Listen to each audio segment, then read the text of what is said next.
Okay, I initially had low expectations for this. I saw the final trailer, I loved it, and after watching the movie, I have to say I am pleasantly surprised by what this movie gave us.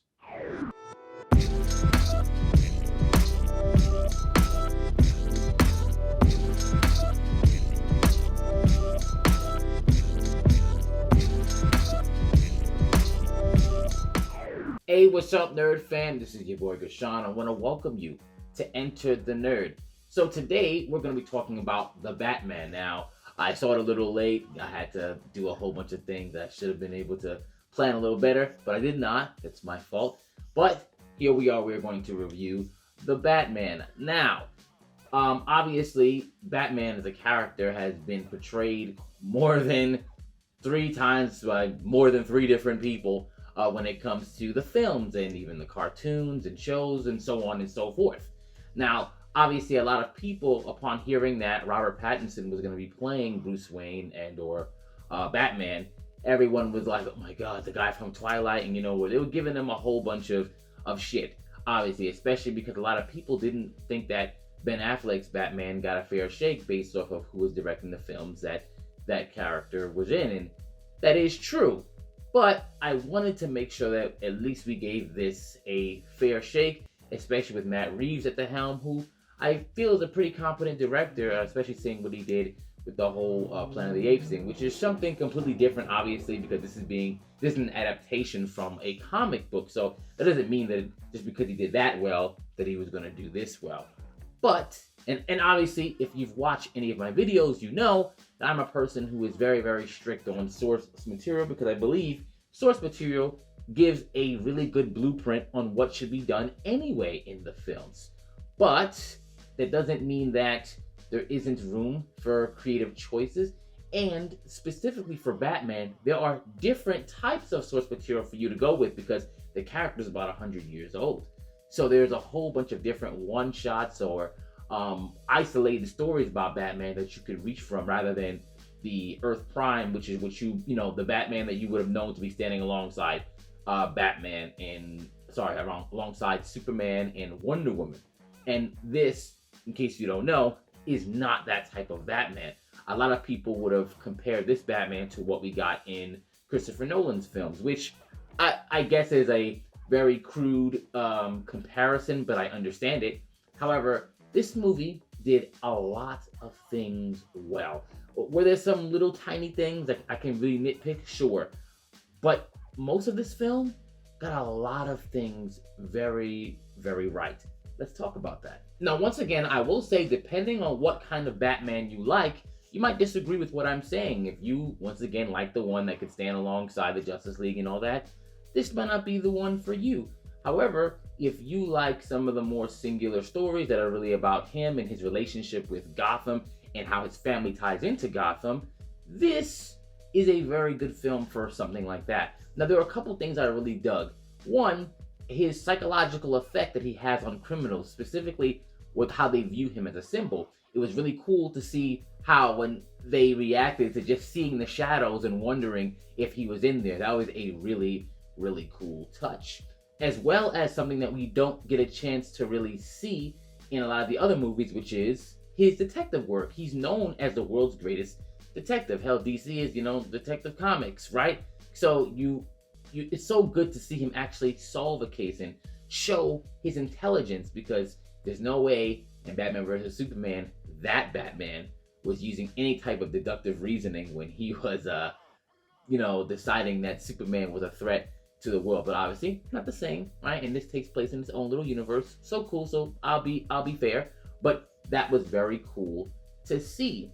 As far as the fight scenes were concerned, obviously what they like to hammer home in this was only his second year as Batman. And you could see that they wanted to illustrate to you his inexperience and also some parts of himself that were unsure. He was very confident in some places and not so confident in others. And you could see that. A lot of his moves were mostly hand-based. He did throw a couple kicks, but the kicks that he threw were not like round kicks and flashy kicks. They were more like teeps and push kicks and a lot of like low stomps, things that you would do that'd be more effective in the type of combat he was in. And there were actually some moves that they got from Arkham. There was one movie did that came directly from the game. It was pretty awesome. And even how he was using the grappling hook to go right through to impale or to pull people towards him or to propel himself forward. There was some really cool things they did. And even just him knowing what his ambiance was like, him using the darkness and him obscuring himself so people can't see him. There were some really, I hate to say it, a lot of Batman-y things that were going on here that he used the entire film. Now, obviously, every film has their own different artistic look when it comes to it. So whether you like the bat suit or not, because there were parts of it that looked kind of makeshift. So maybe this evolves the more experience he gets, right? Now, I'm going to say that once again, just so I'm not being hypocritical here, I do like source material. And while this is, once again, not like the Earth Prime, like what we see right now alongside Superman, this is definitely based off of some really cool stuff.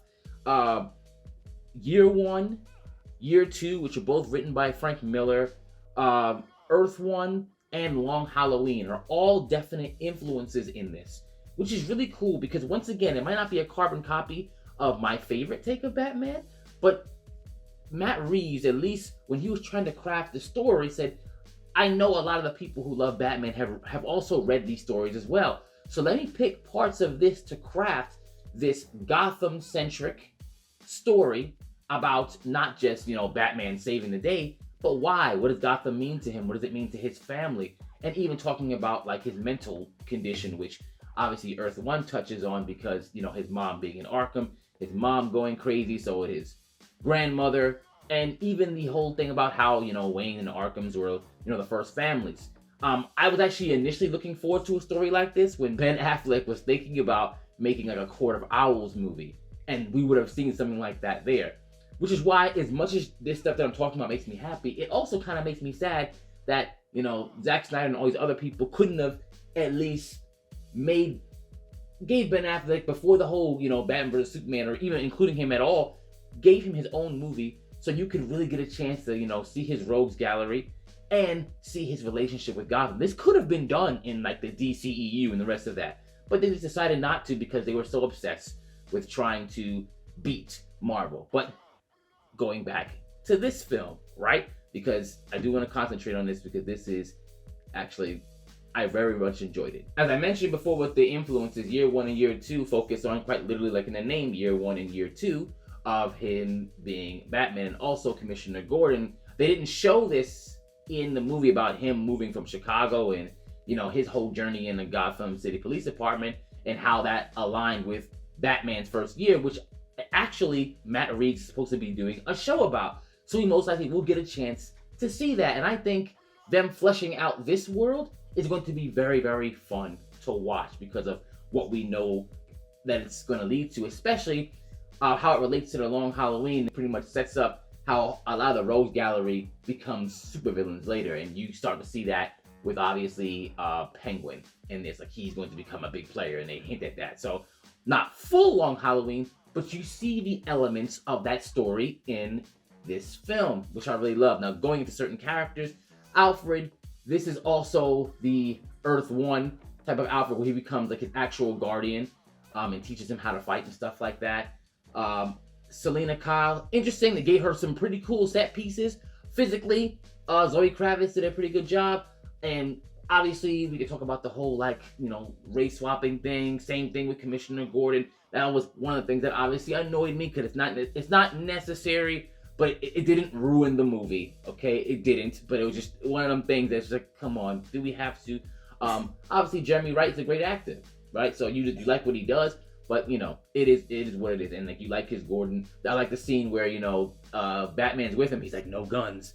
And Jeremy Wright's Gordon is like, yeah, that's your thing, right? And even the chemistry between, Gordon and Bruce is pretty cool, as well as Selena and Bruce. Now, what was kind of annoying was the whole privilege thing, and they even snuck in white privilege in there as well, and it was very on the nose.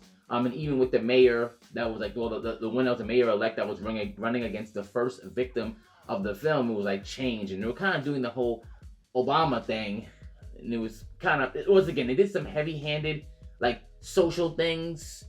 It was weird. It was like under the table and heavy-handed at the same time because you knew what they were trying to say. Either way, did not ruin the film because they were still focusing on Batman, Bruce, Gotham, the whole thing. Now, watching him masked versus unmasked was amazing how they were, that whole dichotomy of, okay, who is he really? Is he Bruce or is he Batman?